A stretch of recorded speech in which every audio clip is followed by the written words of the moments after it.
Good evening, everyone. My name's Mark Fernandez, so I'm a regular, irregular or regular student of Tara Institute, so I've been coming here for over 35 years. My main teachers are the resident teacher here, the Venerable Geshe Doga, Kabje Lama Zopa Rinpoche, who was the founder of the group of centres that Tara Institute belongs to, and His Holiness the 14th Dalai Lama. So those are the teachers that I've had the pleasure of receiving teachings from over the years. So they're held in very high regard by a lot of people. In fact, His Holiness has received the Nobel Peace Prize, and he's always speaking out for world peace and dialogue and non-violence, which are good messages to hear.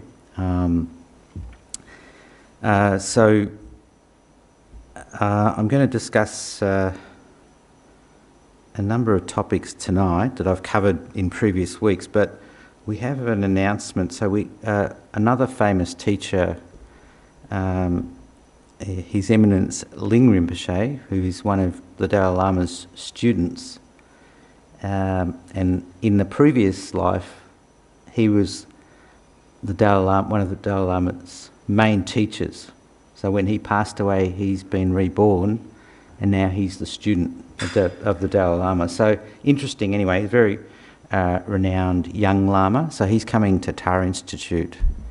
I think it's on Tuesday. Let me bring up the date.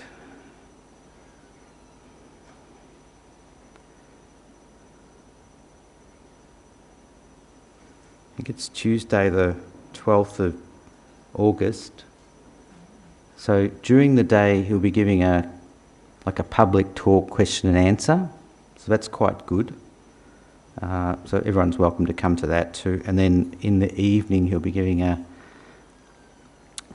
Tara initiation / blessing, which is a little bit similar to what Geshe Doga gave a few weeks ago, but maybe a little bit different. So anyway, I think you can register for those through the office if you're interested, but they're very good. I'm going to be trying to come to both because Tuesday's my day off, so I don't often get to come too much during the day, so that'll be good.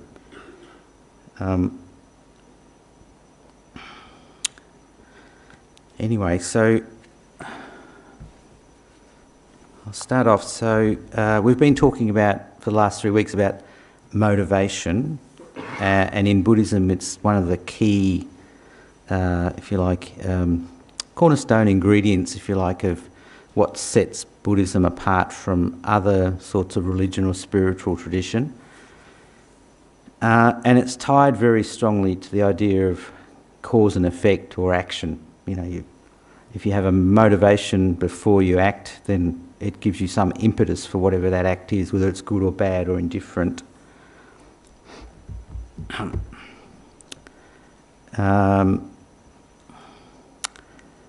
So before I go on, is there anyone who's new to Tara Institute or new to Monday nights tonight?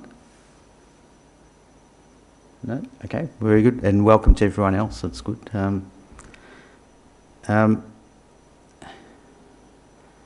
So why is motivation so important to Buddhists?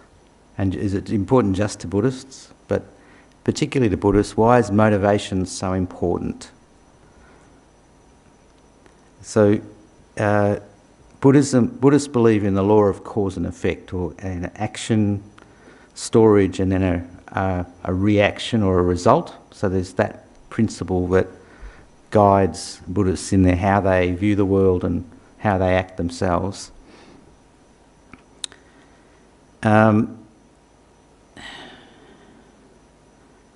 So the other thing is the impact of a good motivation on our well-being and happiness. So that's, even if you're non-Buddhist, you can explore that yourself.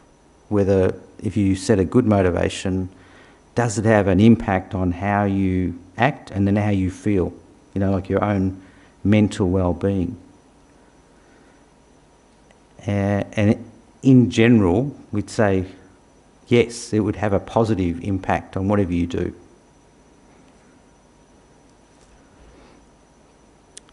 would anyone argue the opposite? That, yeah, good motivation, the result was okay, but I don't feel that good. Yes? I've had good intentions and good motivation to help someone, and the person hasn't received the help in a way I would appreciate, and then I leave with a resentment, but still wanting to genuinely help them. Yes. Yes, so it can be that good motivation, positive action, and then the result's an unexpected response from the other person potentially. You know, you go, oh, hold on, I wasn't expecting that, and that can lead to, as you said, some resentment or feeling of, well, I thought I did the right thing, you know. But anyway, so we'll come to that because that's an important inflection point on how we view the world and then what we can do about it. So Buddhists also spend a lot of time looking at what the person is that's experiencing, you know, actions and results and living in the world. So, and the principle, the definition I've used in the past weeks is that the person is the subtle mental continuum that goes in through this lifetime, dies, and then is reborn in another lifetime. So that subtle mental continuum continues on. It kicks on. So that's another important Buddhist point, that you have the cause and effect, actions and results, causes and conditions throughout this life. And then at the end, Buddhists say, oh no, there's no ceasing of that continuum. It doesn't just extinguish at death and that's it. So that's shared with other religions. Hindus believe that too, that keep going. So, but it's unusual because you're going, well, is the continuum a mark when he finishes in this lifetime? Because the body dies, it's finished, but that mental continuum, the subtle mental continuum, is going to go on, and then where and what will Mark end up as? So, on balance, would you say that it's 50-50 that I get a higher rebirth, or similar, or lower? Like, or is it 30-30, a third? Is it like, what are the odds of the next rebirth?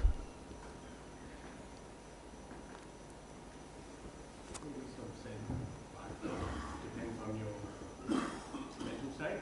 Yes. Yep.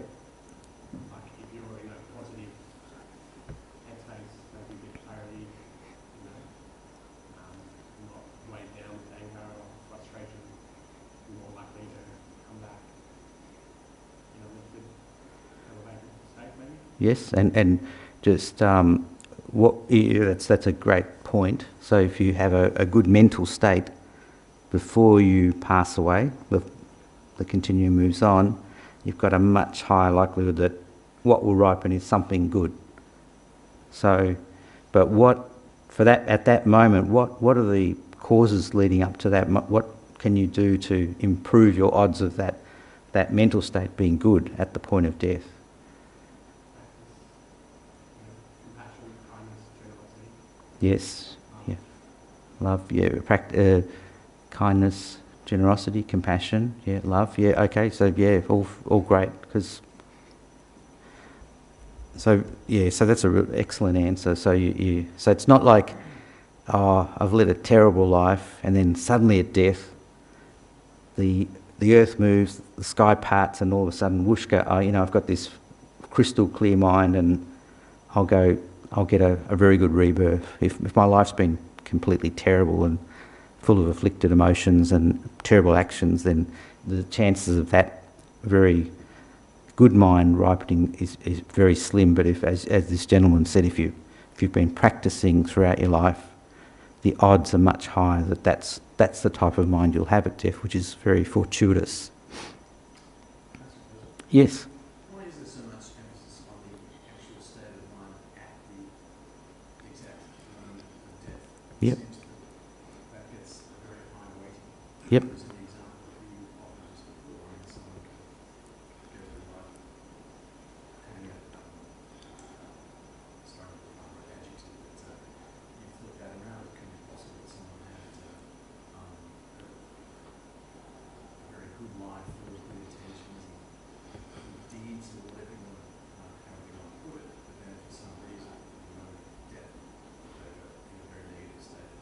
Mm. So it's a mind way of thinking. There should be some sort of averaging out rather than this very heavy emphasis Yes. on the exact moment of death.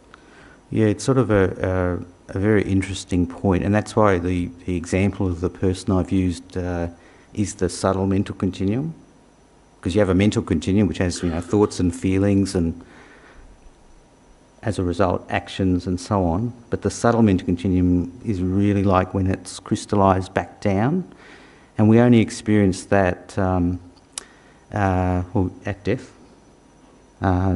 falling asleep, dreaming, sort of as we're rising awake, some meditations. So that subtle mental continuum, that mind, will be there at that point, and because it's so subtle, there's nothing. Everything else drops away. You know, you won't be worrying about your wealth or what you did yesterday or what's going to happen to your dog. You know, all those things you won't. But at the point of death, you'll have a clear light mind, they call it, and then you'll have the next moment will be, well, something that throws you to the next life. But if you're, as this gentleman said, if your actions have been good, positive, and you die that way, it's more than likely that you will get a good rebirth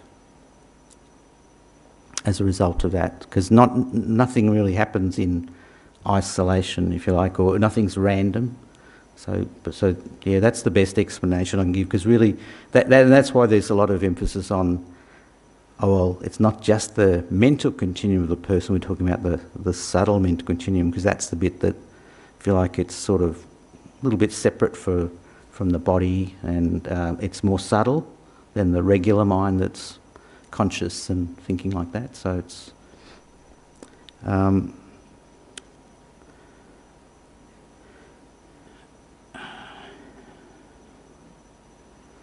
I'll come to this later, but we can say that when I die, it's going to be me that is reborn and not someone else. So that's another important principle, that the causes and conditions that we carry, there's no one that can intercept that and go, well, Mark's had a good life and he's died and he's going to take a good rebirth. I'll just come in at the last minute and take that rebirth myself.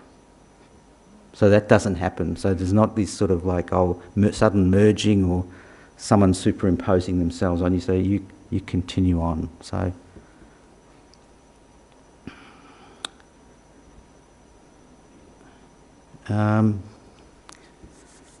generally, when we look at actions, we have what we call 3 doors that we can perform actions with. So there's the mental door, the verbal door, and the physical door. So they're the 3 doors that they call them for the actions that we can create. And so establishing a good motivation means that, well, you're impacting on with how you speak and how you think and how you physically behave or act.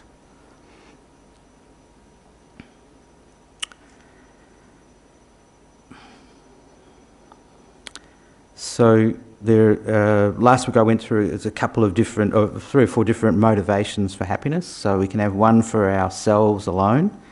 So that's shared with Buddhists and non-Buddhists. That's interesting, isn't it? So it's like, oh, and that's because there's a universal wish for happiness amongst every being. So whether it's an ant or a human, an animal, there's still that feeling of, I want happiness, and I don't want to suffer. That's the flip side of that is, I want happiness and I don't want to suffer too. I don't want to suffer at all. So that's a Buddhist and a non-Buddhist thought.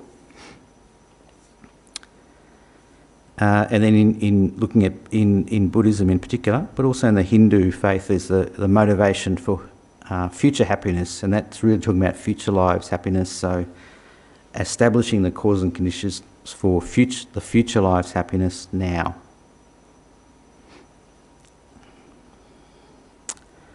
And because karma or the cause and effect can ripen quickly,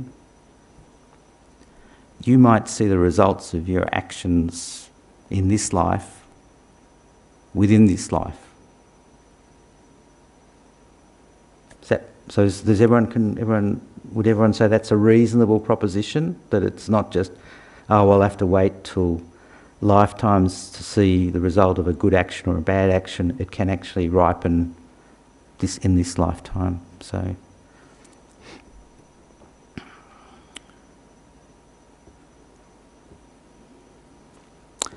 and the example I mentioned last week was really efforts we put in early in our lives for education and study and career, relationships and wealth building. It can be a struggle, like struggle street. Like it's not easy doing all those things. But then later you might find, things get easier, which is good.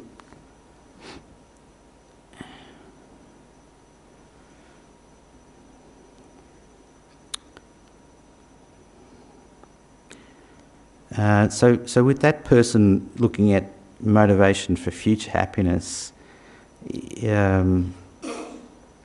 we don't need to wait until we die or the next lifetime to see, well, has my continuum, or have I gained any sort of happiness or peace of mind or contentment? You don't have to wait next lifetime to go, the results will come then.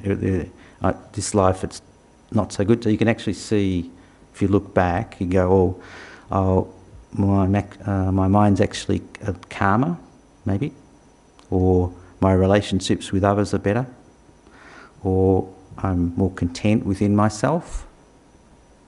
So all those things we go, well, I'm really trying to gear myself for creating something for the future, but the results I can experience now to a large extent.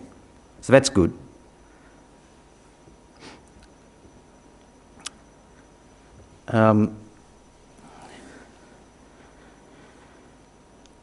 So the third motivation for actions is, I can see that I can be, if I create good causes for rebirth, that I'll get another good rebirth, and then maybe another one, but it's a continual cycle. When we talked about this last week, there's a cycle of rebirth. Was it the mouse on the... Is it a hamster? What's it called? A hamster wheel. Is it a hamster or a hamster wheel or a mouse? You can have both. You can have both, but essentially they're expending energy, but not really getting anywhere because it's just perpetual. So anyway, that's what this motivation to be free of causes and conditions for continued uncontrolled rebirth. That being goes, well, it's even if I'm born up here, next lifetime it might not be that good, and it's up and down, and it's continual, and it's driven by ignorance and grasping and so on. So it's not satisfactory to them. So they develop if you like, an aversion to that process of uncontrolled rebirth. So that's their prime motivation is, I don't like it, and I want to get off that cycle, perpetual rebirth. It's uncontrolled. So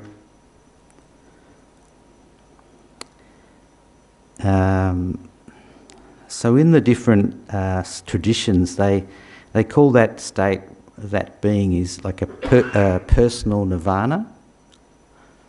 So you might have heard that term. So there are a few different definitions that are presented, but the one I'll present to you is that being still exists after they've achieved that nirvana.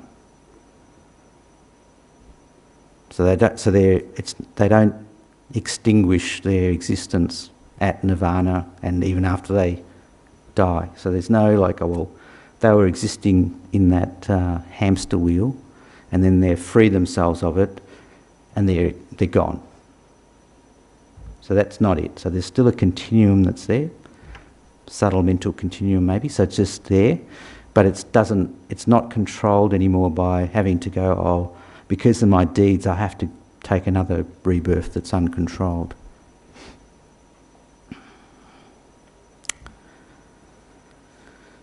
And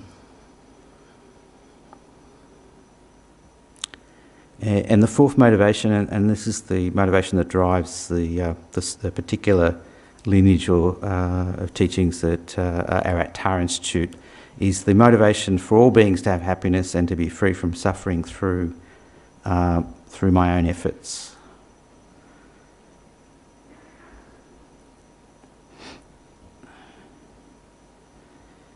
So, is that doable and is that possible? Is it sort of, if I have the motivation that I'm going to act for every other being's benefit and I'm going to achieve that state of enlightenment for the sake of everyone, is that doable?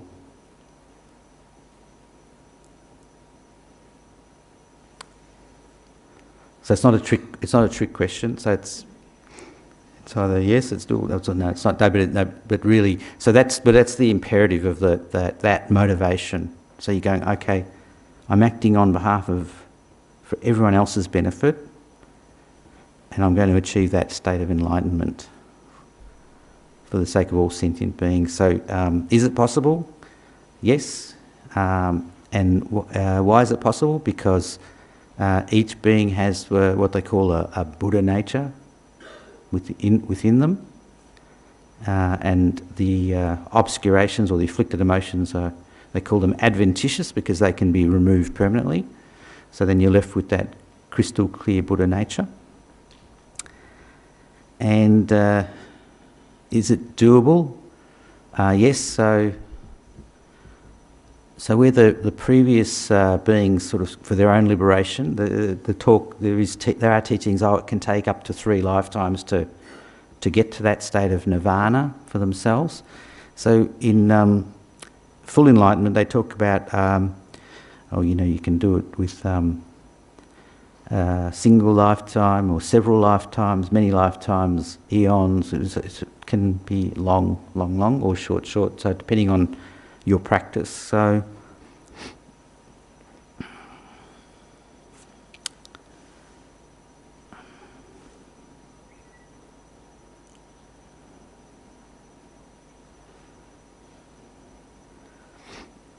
I'll just so with that motivation, there are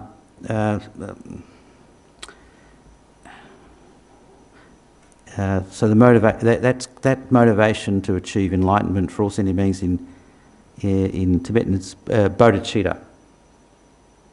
So they talk about the enlightened mind or bodhicitta. So with it go these vows or principles. So I'll read out a few, and there's a common theme in them. So the first one is praising oneself and belittling others. So this is what you want to avoid, not what you want to do. So praising myself and belittling others. So I'm going, okay, yeah. And what would that be? An example of that would be, how fantastic I am, and she's not so good. So there's a classic case of comparison, isn't it? So that's not good because you. Here's another one. Not sharing my wealth or the Dharma. So what could wealth be?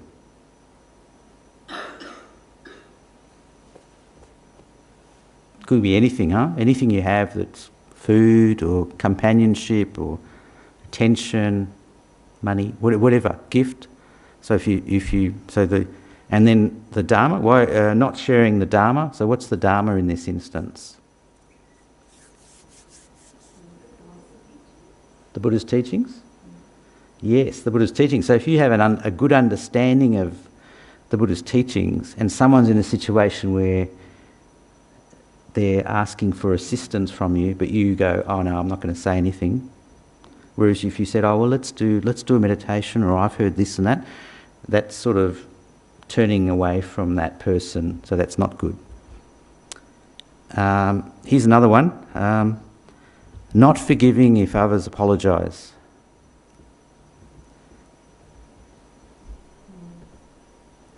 So, yeah, I hear you, but too bad. So,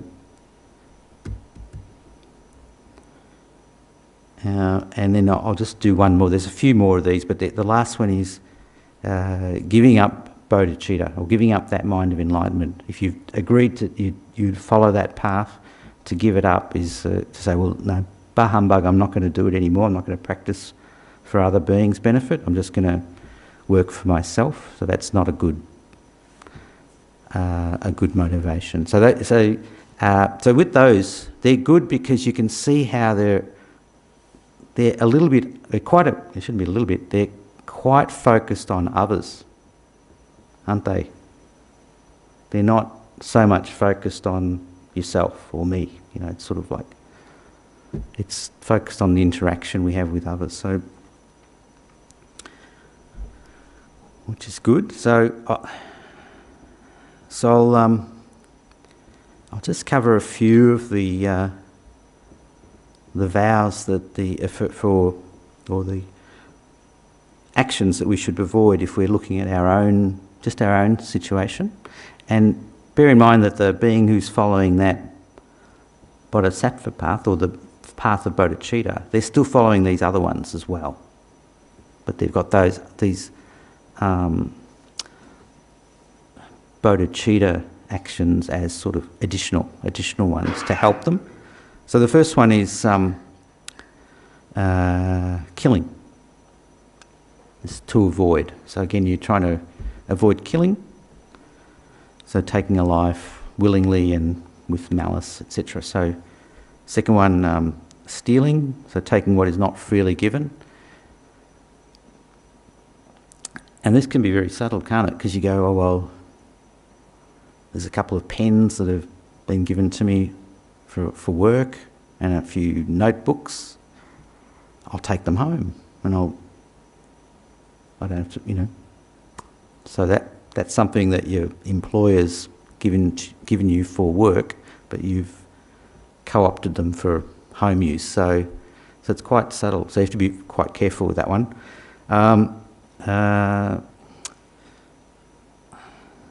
I'll switch to another. So there's a couple of bodily actions or non-virtues. So here's one that's verbal. Lying. So it's speaking falsely or deceiving others. So this can be quite subtle too.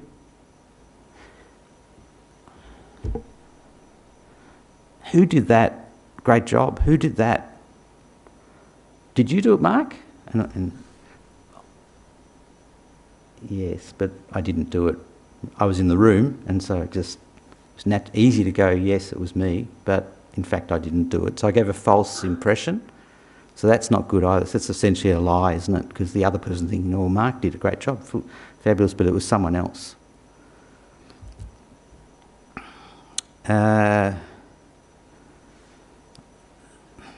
Another one is harsh speech. So speaking in a cruel, abusive or offensive manner. So that's quite difficult because you go, well, if you're doing that, then there's no good intention when that type of speech is involved. You're really trying to harm or hurt the other person, so it's not so good. And then there's a few mental non-virtues that they talk about. So there's covetousness, also there's craving for things that belong to others. So that's quite tricky too, because you go, well, she's got a great house, I should have that house. She doesn't deserve that house. So there's that going on. So it's another, if you like, a mental non-virtue. You think, oh, I can't do any harm. I'm keeping my thought to myself, but it's actually creating an imprint.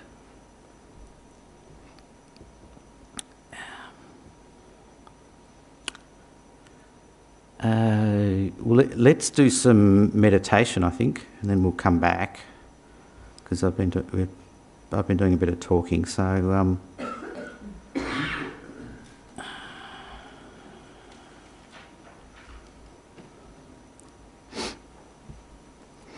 just get into a comfortable position. So the important thing is to have your back straight, and then your hands on your lap like this. And in our tradition, we put the left hand under the right hand on top, and then the thumbs are joining, and then the thumbs are pointing back towards the navel. And Geshe Doga's indicated that this position, like that, it promotes the flow of wind through the body. So it's quite conducive to meditation, which is good. So the focus of our attention is going to be on the breathing through the nostril. So we keep our eyes just slightly open to let the impression of light in. So you're breathing in. So you're breathing in beautiful, enlightened energy.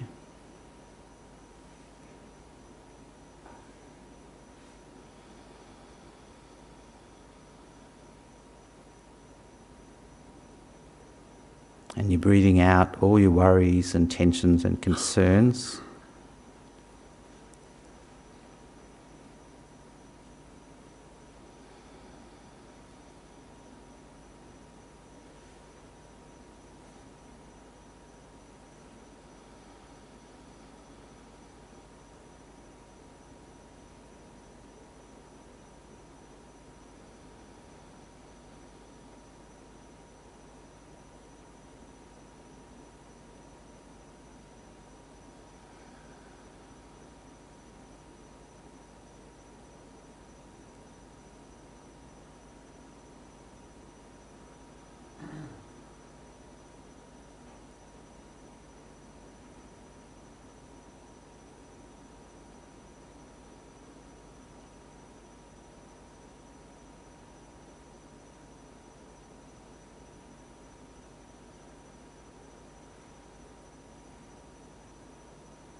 So when you feel comfortable, just bring your attention back to the room and open your eyes.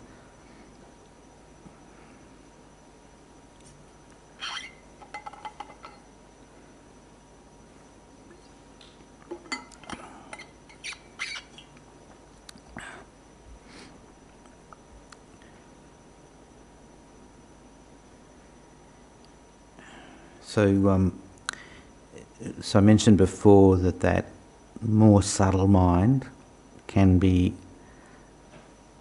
engaged through meditation. So again, advice from Geshe Doga. So when you're starting your meditation practice, make sure the sessions are nice and short, so you feel, and then finish them when you're feeling good. So that's important.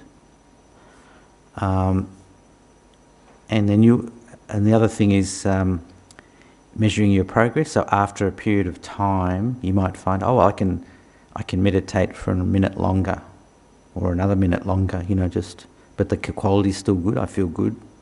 So that's important as well. And then over a longer period of time, check your state of mind. So,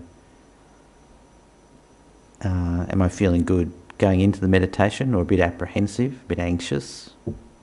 And then as I'm doing the meditation, am I able to develop some level of concentration and clarity? And then afterwards, what's the after effect of my meditation? Is there an after effect, or is it just completely stopped once I finish? That's a question. So, sorry. So, is there any impact after you've meditated on you, on the person? More settled, yes. Yes, that's true. So that's good. If you're more settled and able to deal with anything that comes, that's very good. Geshe Doga has described a peaceful mind is a happy mind. So if you develop some sort of peace through the meditation, the after effect is a happy mind, because you're at peace. So that can continue on. As you mentioned, if you can handle whatever comes, then there's a bit more resilience there in your mind. It's not so, oh, I'm going to get upset, and so that's very good as well.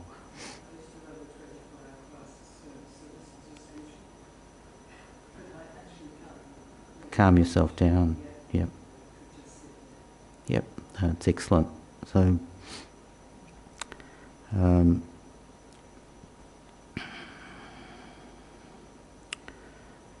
So that breathing meditation is to develop that peaceful mind, more concentrated. And if you do the visualization, so enlightened energy in, afflicted states out. So again, I've mentioned this in previous weeks. It can be visual, feeling, colours. Sensation that I'm really feeling some blessing. I'm really feeling some peace as my worries leave me. So in our tradition, that's as real as anything else. So it's not just Mark's imagining that he's receiving enlightened blessings and all his afflictions are going. It actually has some impact on us.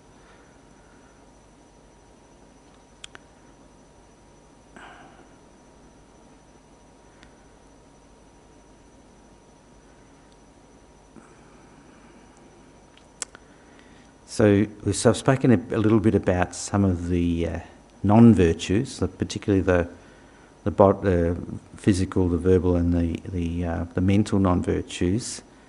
So how do we offset them? Like the non-virtue of killing something with intention. What would be a good way to offset that action or try and counteract its effects?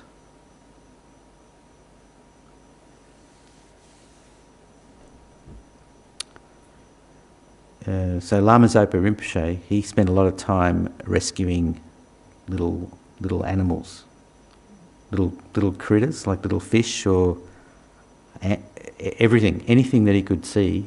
He'd rescue them, and then he'd take them around a holy object, and he'd spend hours doing it. So because he'd realised that they're a sentient being and they've got a mind stream. They can have their karma purified by that. So, but for us, that's also rescuing or saving animals or saving a life is a good way of counteracting anything we've done inadvertently or where we've taken a life. So,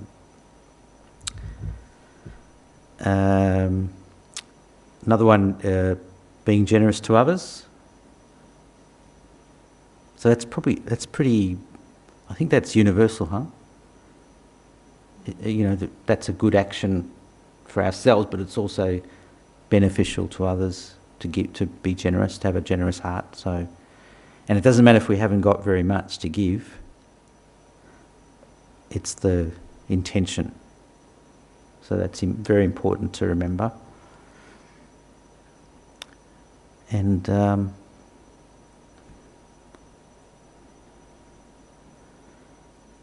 for lying,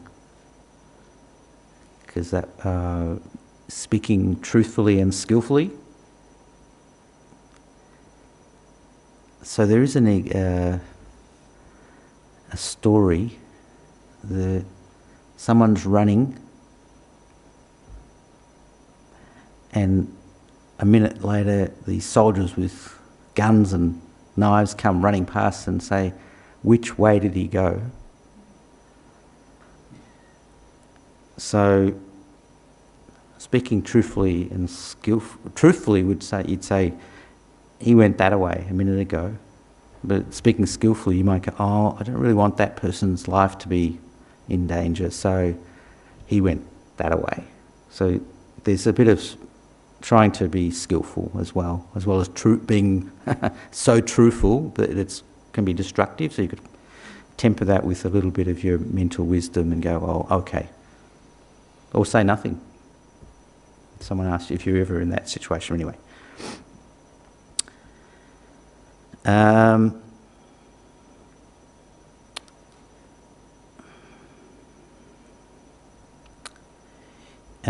Being satisfied with one's partner.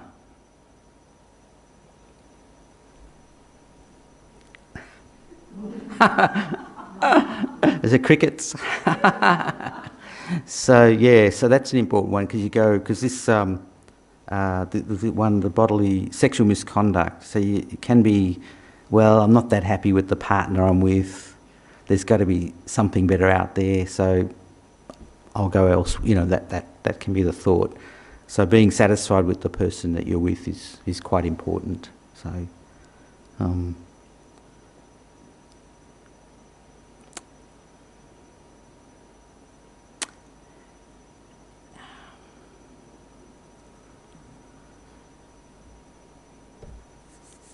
So if our mental continuum is carrying all these stores of positive and negative potential karma actions, and they're going to ripen sometime in the future, how do Buddhists or how does anyone purify the negative ones and accentuate the positive ones?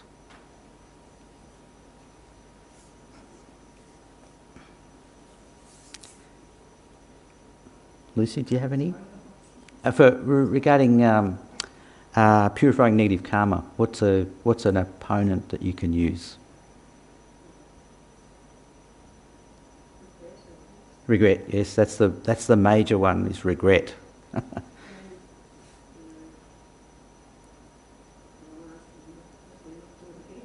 Yes. Yep. Yeah. So whether you're Buddhist or non-Buddhist, and whether you believe in future lives or not, that power of regret is very strong. So if you have an action that you've done that you think, "Oh, that was terrible, that caused a lot of harm," if the regret is there and genuine, that is the biggest opponent power to that negative karma that you've created.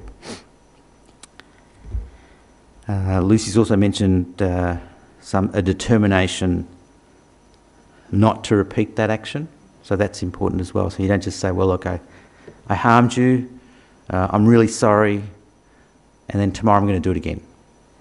So that's not a promise, is it? It's essentially saying, "Well, it's too bad, too sad, I'm going to still harm you again." So we're trying to do regret and then a determination not to repeat that action. So they're two of the powers. So trying to purify these negative actions imprinted on our mental continuum. And then the Buddhism says, oh, well, there's a couple more objects or a couple more powers. So the first one is, who are you confessing to?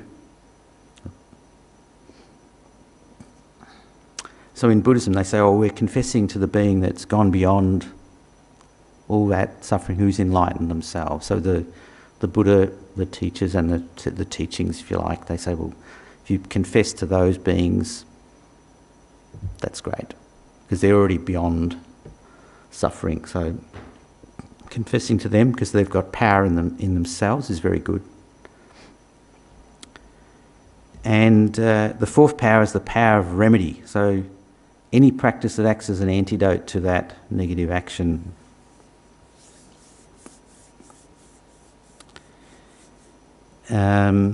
What practice could act as an antidote to a negative action? So we've already mentioned a few, but like, has anyone got any more that you could think of?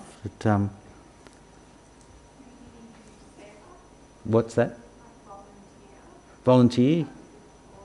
Yes, volunteer for a good cause. Excellent. So that's an antidote. It's a remedy, because you're going, well, look, I can do something, and that's virtuous.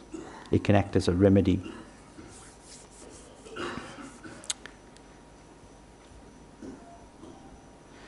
So if you study the law of cause and effect and karma, you need to have some way of going, well, it's not just fate. And those means of purifying show you that it's not just fate, that you can influence what ripens, accentuate the good things and purify the negative things.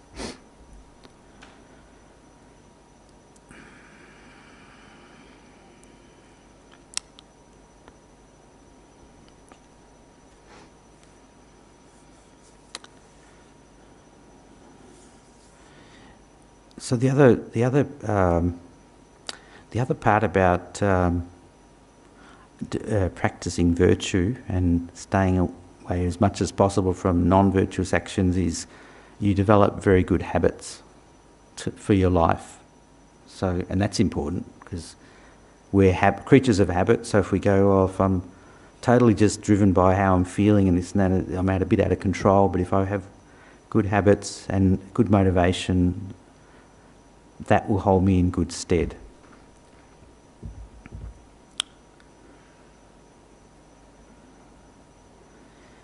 So it said that you should put effort into going deeper into your understanding of karma or cause and effect. So who is the person that's going to go deeper into the understanding of cause and effect? Is it the person pontificating, or is it the person listening? Yeah, it comes back to the individual person listening, because it's sort of like, if you don't go deeper yourself, then the impact is very minimal. So, but if you actually do some exploration, the impact is very significant. So,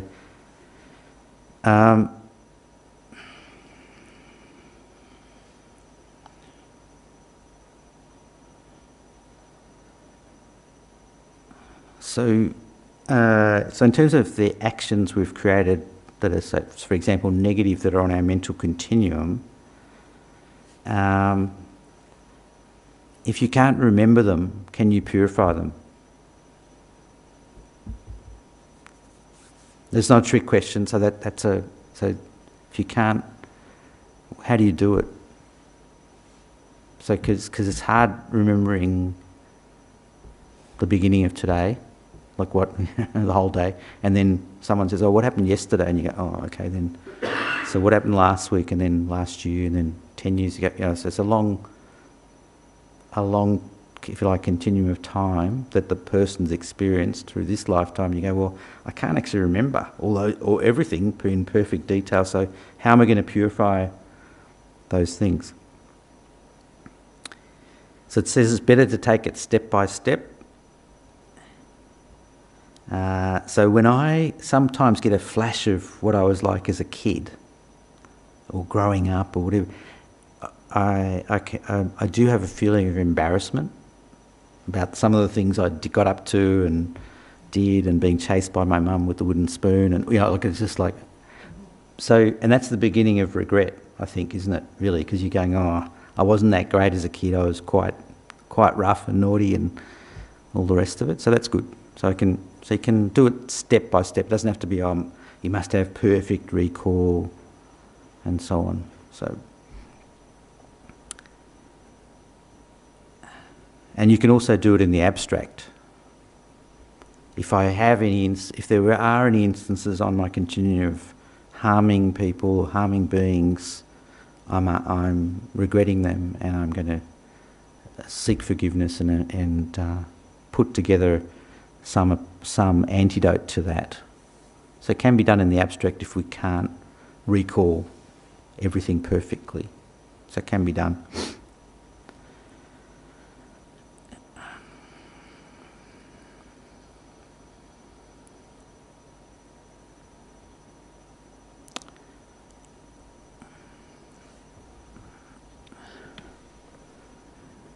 So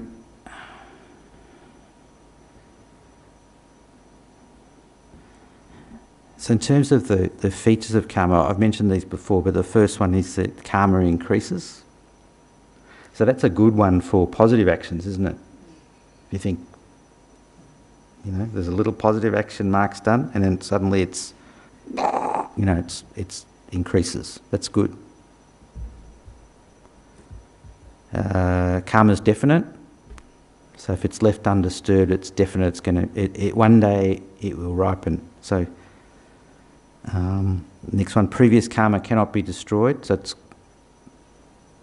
it's like going, okay, it's there, nothing. But then we've got these opponent powers. So that there's that, and then my previous point: one is not able to experience karma for actions one has not created.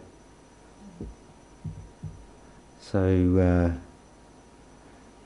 if Lucy's generous, and I'm not even a bystander, I'm just ignorant of her generosity, I can't experience the fantastic results that Lucy will experience. However, you mentioned you can rejoice at Lucy's great generosity, and then you're sharing that positive result. So you can piggyback off someone else's good action as well. So that's good, isn't it, too? So it's quite inspiring. That's inspiring, because you think, well, I can't do everything, but I can do a bit, so I can do a little bit. So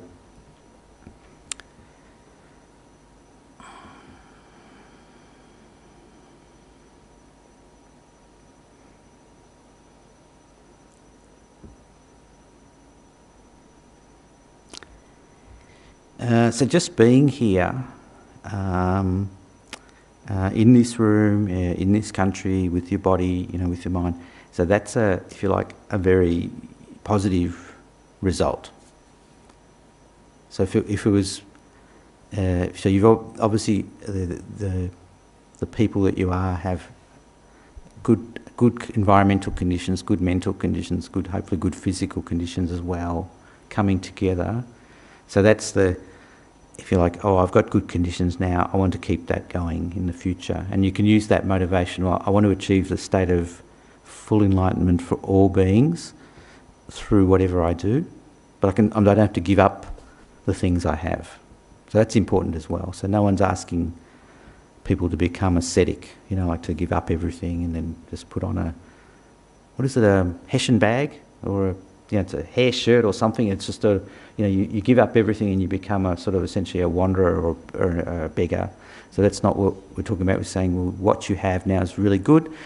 Long may it continue, and you can use yourself as a vehicle to develop.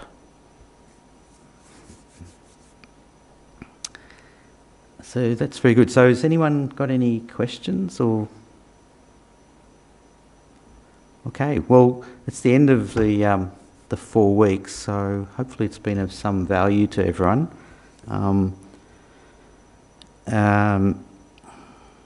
A lot of these teachings are teachings I've received over the years from the three teachers I mentioned, which is good. So it's actually good looking over those teachings, going, oh, well, yeah, gosh, that was a while ago. Oh, okay. They still mean something to me, and I still get good value out of them, and I still try and apply them each day when I can. So,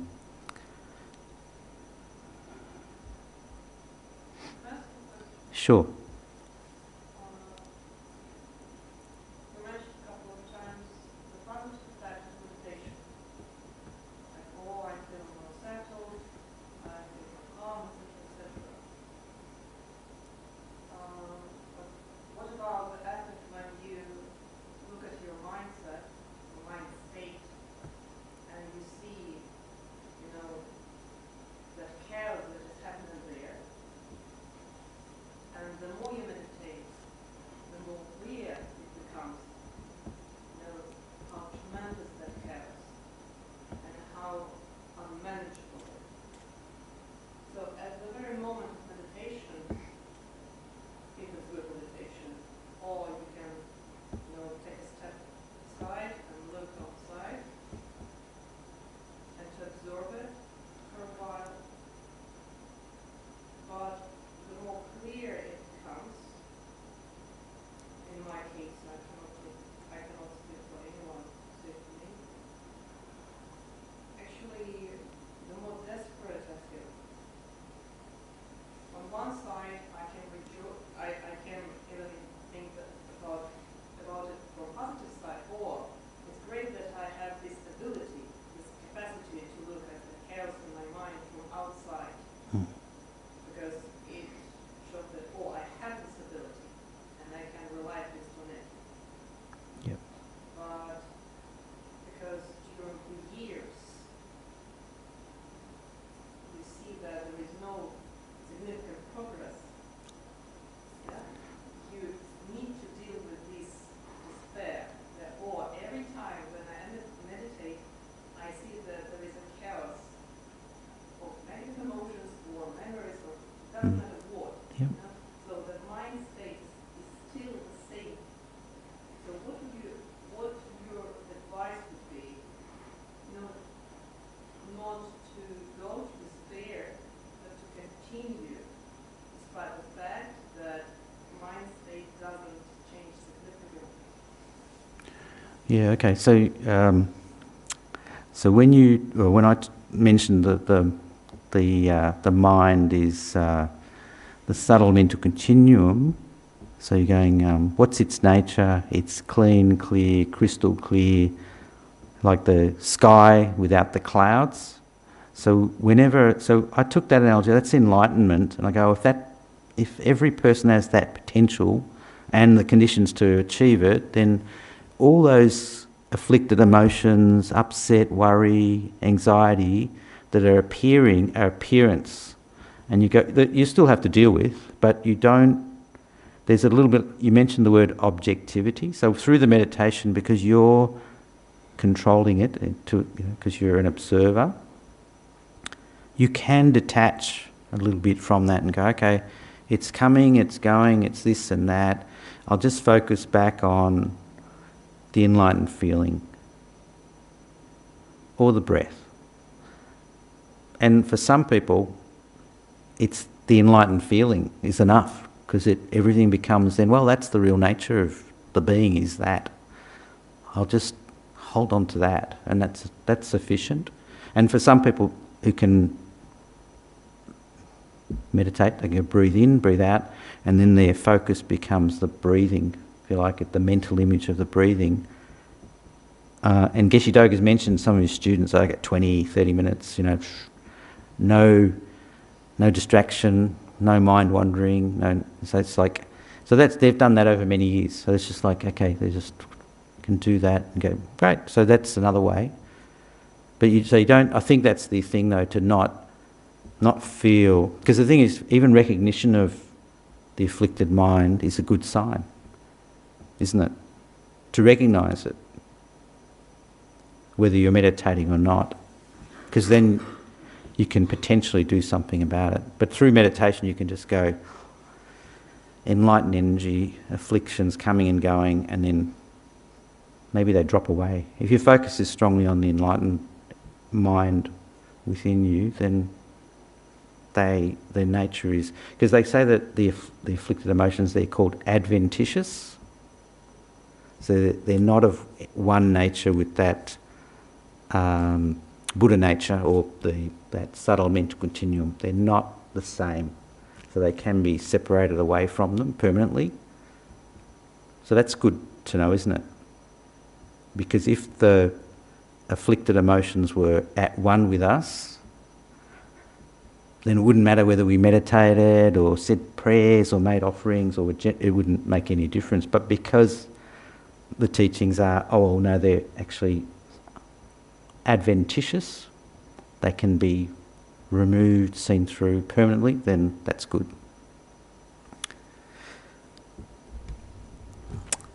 Okay, well I think that will do us. So thank you very much. It was a very good question. So let's dedicate. So tonight, we went through the few different motivations. So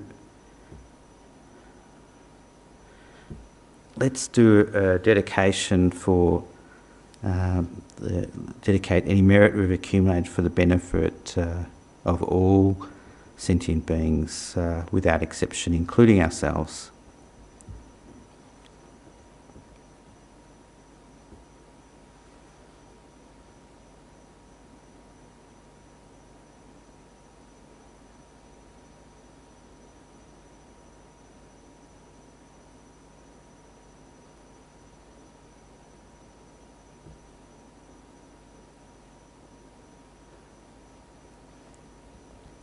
Okay, thank you everyone. Tea and biscuits in the lounge. Thank you.